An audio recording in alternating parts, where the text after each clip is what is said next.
masa belajar dulu, semua orang panggil I Pau. My journey up until now boleh kata pretty tough lah. But tak apalah, itu Allah dah susun. So kita ikut je lah. I was the last to get a placement for internship. Cari, dapatlah satu small firm dekat in the middle of KL, kat Petaling Street to be exact. That's kind of like the turning point for me in my career.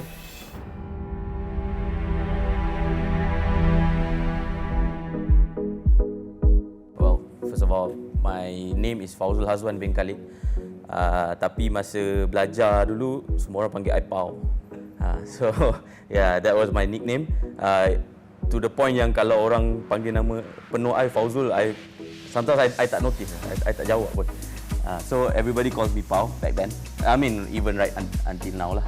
Kan. I was a student in MMU Cyberjaya dari tahun 2007 sampai 2012. I was supposed to graduate in 2010, tapi I took a leave of absence sekejap. Pergi party, just trying to enjoy life at that time. Then I finally graduated at 2012 lah. Back then, I was a JPA scholar. So scholarship ran out 2010. So the remaining 2 years 2011-2012 tu I paid for my own education lah basically. Campus life I may not look or act like it, but I'm pretty much an introvert. I do enjoy my alone time kan. So during campus life, there were times when I wanted to be alone. There were stretches of time, period where I wanted to be alone. And also, because I played sports, I played tennis and I played football masa tu. Played Liga MMU dengan team UPG. So those were the times when I was with friends and teammates kan, and also with classmates lah. Sometimes pergi lepak dengan kawan-kawan, tengok wayang ke apa ke. But at that time, di Pulse pun tak ada strip mall je. So we had to venture quite far lah. Kalau nak pergi tengok wayang tu rasanya sama ada di IOI Puchong ataupun di Sunway Pyramid lah. Lebih kurang macam tu. Looking back, to be honest, I wasn't a very good student lah. A lot of classes yang I miss. Sengaja dan tak sengaja. Tapi I manage. And then one thing I betul-betul tekankan is my exam results lah. So that, ada subjek yang susah tu, I macam, the target was not to fail. Tapi ada subjek yang manageable tu, the target was always A or B lah. I wish I would have done better during my student years. I wish I would have attended all the classes. Because of my, lackadaisical attitude masa jadi student dulu tu, my journey up until now boleh kata pretty tough lah. So I always have this at the back of my mind. Only if I were more disciplined back then, perhaps my journey would be easier. But tak apalah, itu Allah dah susun. So kita ikut aja lah. Yang penting I always tell myself to do the best that I can given the circumstances lah. The turning point for me was accounting students are required to go for internship. Being the not so disciplined student that I was the last to get a placement for internship. Orang lain semua dah dapat internship dekat Big 4 firms kan. So I cari, dapatlah satu small firm dekat in the middle of KL, kat Petaling Street to be exact. And then I went for the kind of interview dengan the firm to get the internship placement, and turned out that they not only offered me internship, but my engagement with them was also like a full-time employee lah. So during my internship tu, I was also an employee for the firm. They offered me full salary and benefits to be a junior auditor lah at that firm. So I think that was my turning point. Bila start bekerja ni, there's not much room untuk main-main. There's not much room to play around. And the firm was a Chinese firm, so I was the only male Malay guy there. So the spotlight was pretty much all on me. So memang kena be serious and about the work lah. Being in that firm, it taught me discipline lah. First and foremost, it taught me discipline and it taught me commitment. There were times memang as a junior auditor kan, everything memang the groundwork you yang kena buat. So there were a lot of long days and long nights, jadi junior auditor. And at a small firm, it's even worse than at a big firm. The workload tu. So it taught me apa orang kata nak kental sikit lah, the grit, the perseverance to commit to your professional life.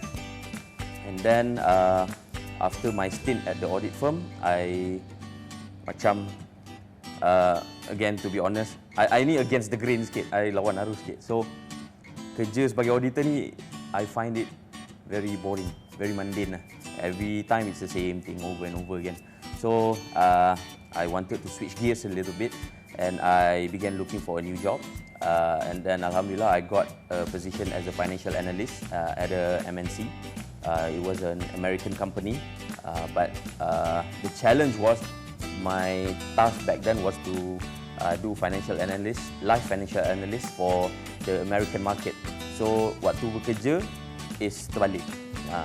Orang keluar office pukul 6 petang, I masuk office pukul 6 petang.